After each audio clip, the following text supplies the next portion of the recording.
In the late 1990s, while Nigerians endured blackouts, fuel scarcity, and a failing economy, while most citizens struggled to survive, a hidden network was shifting wealth into foreign accounts, a network still linked to names we recognize till today.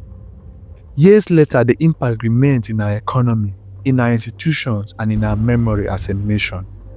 This is the story of General Sani Abacha, Nigeria's most feared military ruler.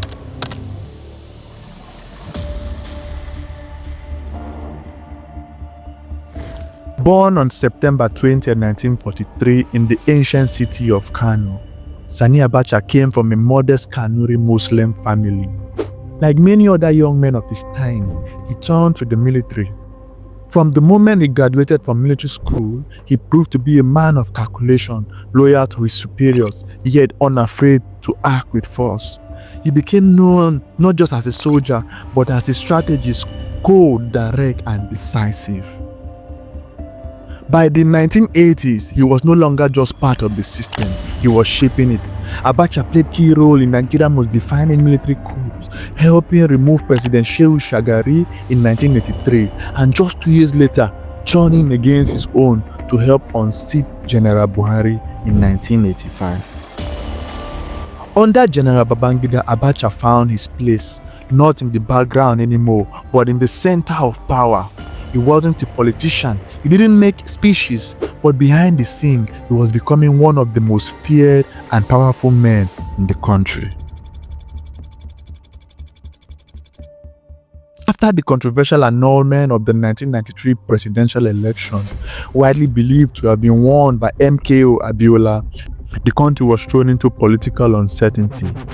Public trust collapsed, protests spread, and in the midst of growing pressure, General Ibrahim Babangida stepped down, handing over to a transitional government led by Chief Ernest Shonekan.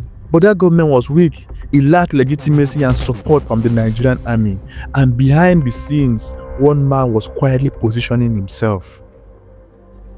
On November 17, 1993, General Sani Abacha seized power in what was described as a bloodless coup. He immediately dissolved democratic institutions, suspended the constitution, and declared full military control. Just like that, Nigeria's hope for democracy was over. The country had returned to a military regime once again. I refer to what had become obvious to every concerned Nigerian.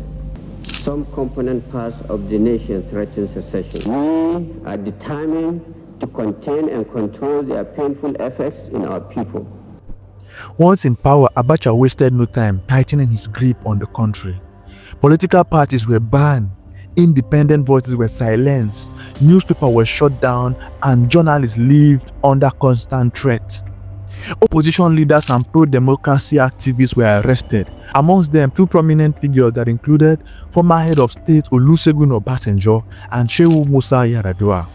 The intelligence services in the country expanded their reach, surveillance became a routine, even private conversations were no longer safe anymore.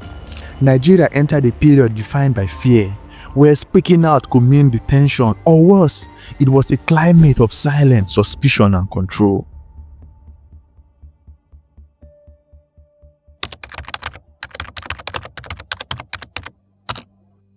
Ken Saro-Wiwa was an environmental activist and writer who had become the voice of the Ogoni people, a minority community in the oil-rich Niger Delta. He led peaceful protests against environmental damage caused by oil exploration, calling out both multinational oil companies and the Nigerian government. In 1995, Ken Saro-Wiwa and 8 other Ogoni activists were arrested and charged with involvement in the murder of 4 local chiefs. The charges were politically motivated. I or Musa would ever have planned any such action.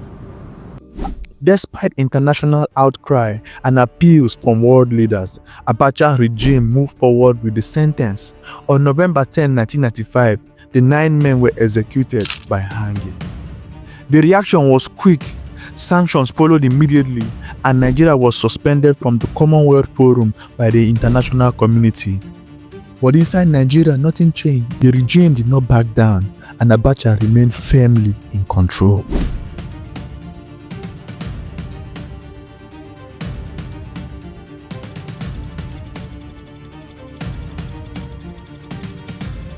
Behind closed doors, Abacha and his inner circle ran a massive corruption network. He used fake contracts, ghost companies, and secret bank accounts to steal money straight from the nation's treasury. At the center of it all, his son, Mohammed Abacha, and his national security advisor, Ismail Agwazo. Together, they moved billions of dollars out of Nigeria, stashing it in foreign bank accounts across the world. The money was traced to places like Switzerland, New Jersey, and even the United States. It was reported that Abacha even ordered the central bank to hand over millions in cash, claiming it was for national security, but the money simply vanished. By the end of Abacha's regime in 1998, more than $5 billion had been stolen from the country. The Nigerian government had been working to recover the money stolen during the Abacha regime. Some of it has been returned through deals with Switzerland and a few other countries, but a large amount known across Nigeria as the Abacha loot is still missing. Much of it is believed to be hidden in shell companies and secret bank accounts. Even up till date, the search for the stolen money continues.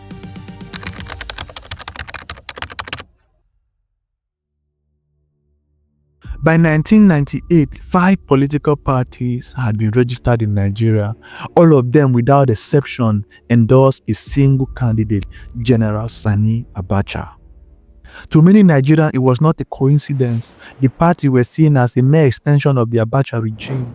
It was becoming clear Abacha intended to remain in power, this time as a civilian president. But history had other plans, and they would unfold sooner than anyone had expected. On the morning of June 8, 1998, Nigerians were met with a headline that shocked the nation. General Sani Abacha was no more. The official explanation was a sudden heart attack.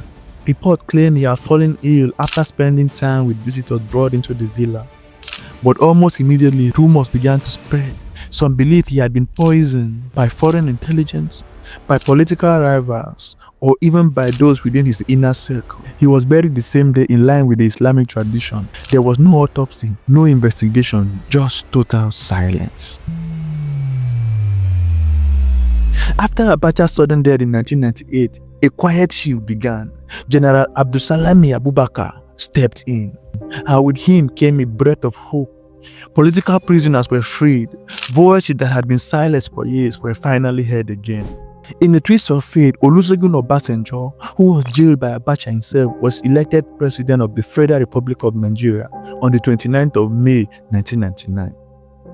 For many Nigerians, it felt like justice, or at least a new beginning. Today, Sani Abacha's name stirs sad emotions for Nigerians. For countless others, he remains a symbol of pain, a man whose rule brought fear, silence, and staggering loss to the Nigerian economy. He took out billions while ordinary Nigerians begged for clean water, steady light, and a future. But perhaps the most painful part of it all, he never showed any form of remorse, no apology, no explanation, just a legacy that brought sadness on the Nigerian people. The question here remains, will the Nigerian people ever get justice after suffering under the rule of General Sani Abacha?